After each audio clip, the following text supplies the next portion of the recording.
Well, good morning, everyone. This is Mighty Stream, and I'm going to do our April the 18th just for today in a meditation. I hope you're doing well. I sound like a little frog today, so I just have to tolerate me. We don't know exactly what's going on, but it doesn't stop me from talking and it doesn't hurt. It's just annoying to listen to. So, anyway, let me read this for you if you can tolerate it, okay? April 18th, I understand. We humbly asked him to remove our shortcomings. Now, that comes from step 7. Once we are entirely ready to have our character defects removed, many of us are entirely ready. Ironically, that's when the trouble really starts. The more we struggle to rid ourselves of a particular defect, the stronger that shortcoming seems to become. It is truly humbling to realize that not only are we powerless over our addiction, but even our own defects of character. Finally, it clicks. The 7th step doesn't suggest we rid ourselves of our shortcomings, but that we ask our higher power to rid us of them. The focus of our daily prayers begins to shift. Admitting our inability to perfect ourselves, we plead with our higher power to do for us what we cannot do for ourselves. And we wait. For many days, our program may stay on step 7. We may experience no sudden total relief from defects, but we often do experience a subtle shift in our perceptions of ourselves and others. Through the eyes of the 7th step, we begin to see those around us in a less critical way. We know that just like us, many of them are struggling with shortcomings they would dearly love to be rid of. We know that just like us, they are powerless over their own defects. We wonder if they, too, humbly pray to have their defects removed. We begin evaluating others as we have learned to evaluate ourselves with an empathy born of humility. As we watch others and as we keep watch on ourselves, we can finally say, I understand. Just for today, God, help me see through the eyes of step 7. Help me understand. Now let's take a moment of silence followed by the we version of the serenity prayer. Moment of silence now, please. Thank you. God, grant us the serenity to accept the things that we cannot change, the courage to change the things that we can, and the wisdom to know the difference. Just for today, please. And what? Thank you. Amazing. I like this. I like this topic. I like how it's written. There's a couple of things that came to my mind, though, that I really am very grateful to God that they came to my mind because I don't remember ever thinking these thoughts before. And so let me kind of dive into that a little bit with you, okay?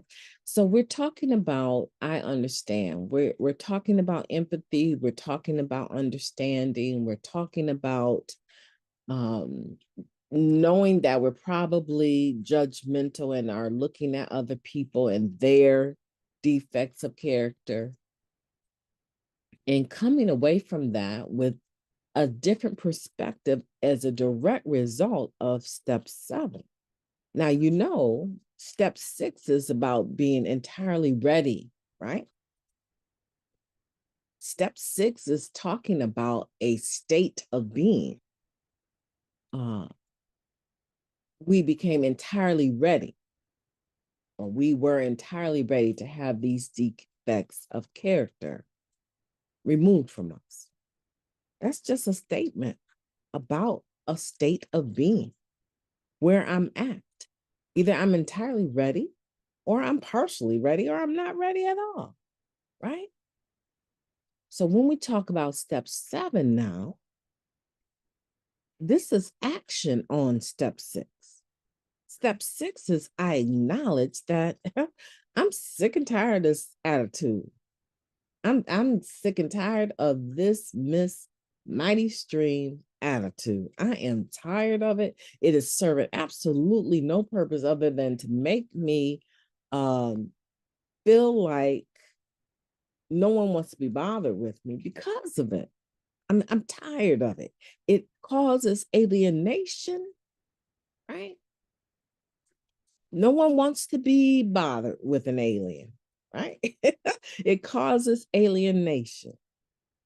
So, and probably isolation, if we're being truthful, some of our character defects can absolutely drive us into a corner all by ourselves. Sometimes we put ourselves in that corner because we don't trust ourselves anymore to function in a kind, loving manner, an acceptable moral manner. And sometimes we get put in that corner by people. Mentally, they alienate us. And we feel that alienation because they're no longer wanting to be bothered with Mighty Stream. They don't want to be bothered with me. They don't invite me.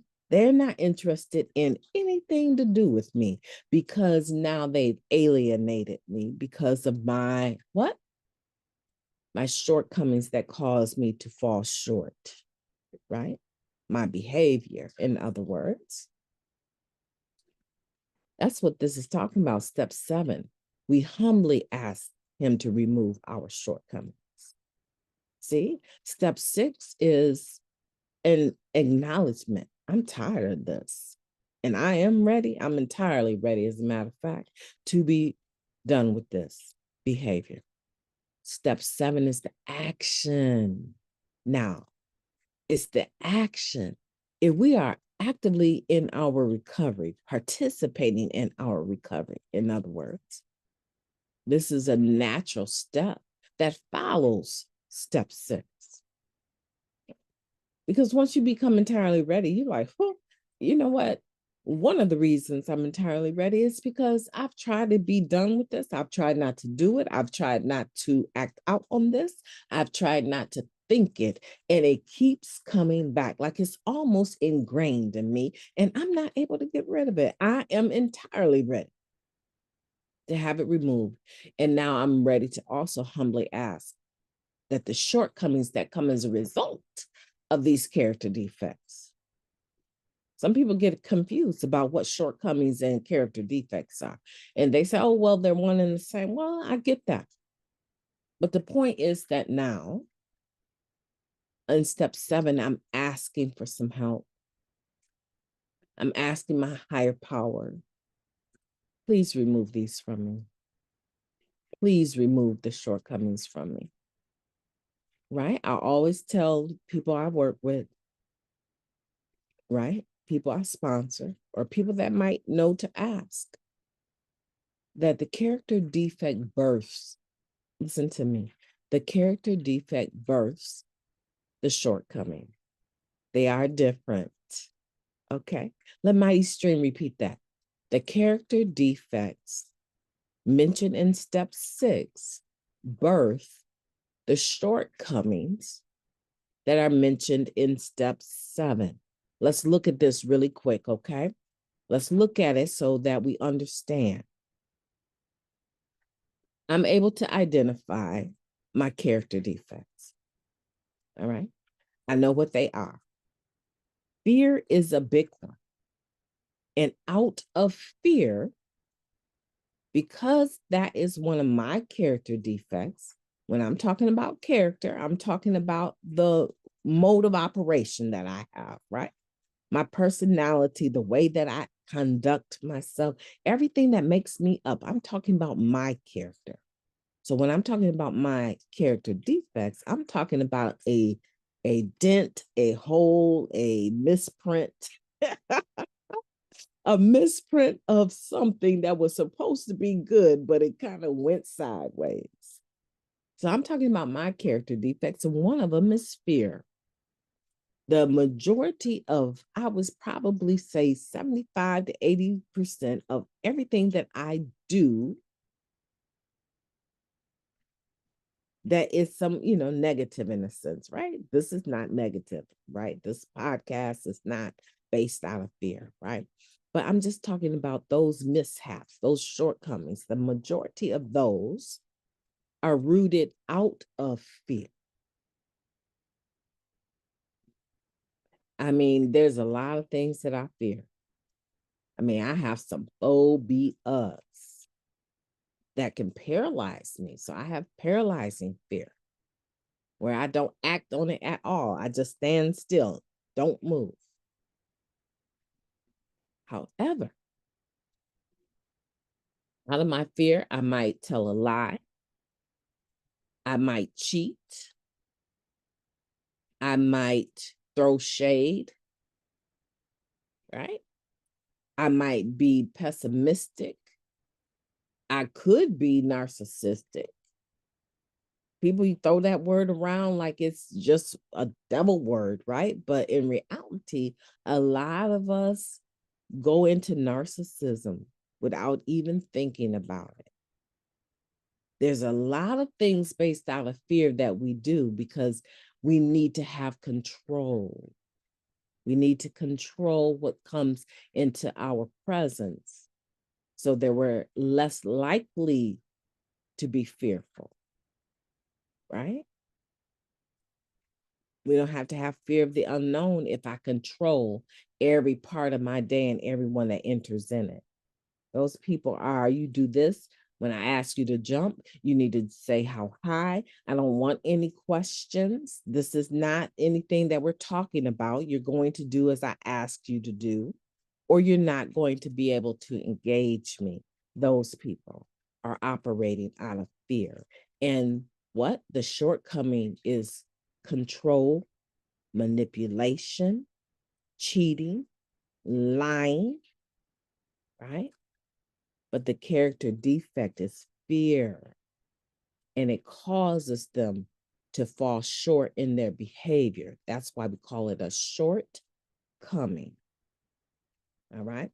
And so now we're humbly asking God to remove our shortcomings because, Mighty Stream can't do it. I've tried. I've tried not to twist my neck and check people when they talk to me crazy. I've tried. Believe me, I have tried not to snap into my shenanigans. I have I have seriously tried. I've bitten tongues, literally have bitten tongues, holding back my peace. And then they say just one more thing. I could be shaking my head at them, my eyes could go cold, and they got every signal in the world that this is a good time to shut up, right? And they say just one more thing, and I'm telling you, it's like the floodgates just release. And before I know it, I have thrown my right pointer finger up and said, hold on just 1 second. Let me make something clear. Under no uncertain terms, are you about to do? And I tell them exactly what I think they need to know. Already, Shanae just broke loose. And I'm later when I get done. And they're melted down on the ground like the Wicked Witch of the of the West, right? Like I threw hot water on them. They melted, right? Once they melted down on the ground, I feel bad. I'm like, oh, what? What did I do? Oh, so I try to remold them, pick them back up. Well, you know what I was trying to say was, and I go home and I lick my wounded heart, right? Because I feel bad that I acted out once again. They don't feel bad about it. I mean, they're hurt by it, but they don't feel bad like I do. I beat myself up continually when my shortcomings have come into play. because they're nothing nice. And if I can say this about me, I'm most certain that you can say this about you if you're being honest today. Okay. So now let's move into the other thing that struck or caught my attention. The benefit of working step 7 is now that I begin to see other individuals in a different light. By humbly asking God to remove my shortcomings, I am admitting that I am not able to do it. And now, from that lens, I can look at other people's behavior and I already know that they're going to be mad at themselves later because it happens to me. I understand. So, step 7 is a relationship builder because now instead of icing people, say, I'm never going to have nothing else to do with him or her again. I cannot believe I cannot believe they showed out like that on me, right? Or like that. But now with this new lens of I understand that is a gift of step 7, I'm able to already be in a forgiveness mode, even when they're acting out. My mind is saying, ooh, better you than me. I am so glad it's you clowning instead of me. I am so glad you did that instead of me. You know what? Let me tell you something. When you really want to talk about it, get with me. I'm already letting them know. I don't hate you because of this behavior. I'm not going to alienate you because of this behavior. I'm already letting them know that I've made space and room for them to return back and put me on their 8th step and do their 9th step with me because I understand. Yes, that is something that maybe I've realized it before, but today it just stands out that it gives me the gift of understanding others and the ability to forgive them even before they probably know that they need it. What a gift today. You know, my name is Mighty Stream. I've enjoyed talking to you. I hope that you will have a beautiful day on purpose.